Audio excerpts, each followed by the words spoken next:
হোক, আলহামদুলিল্লাহ আল্লাহ তালা খুব ভালো লাগছে। আশা করি আপনারাও ভালো আছেন। যাই হোক, কোয়েল পাখি নিয়ে কথা বলতে চাই কিছু। আমি একজন নতুন খামারি, দোয়া করবেন আমার জন্য।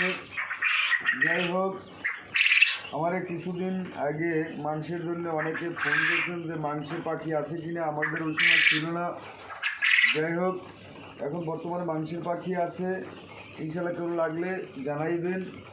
আর 2 নম্বর কথা হলো গিয়া, যদি কারো জিরো বাচ্চা লাগে ইনশাল্লাহ দেওয়া যাইবে, এবং যদি কারো ডিম লাগে স্ক্রিনে দেওয়া নাম্বার থাকবে এবং ঠিকানাও থাকবে, এই নাম্বারে যোগাযোগ করলে ইনশাল্লাহ পাইবেন।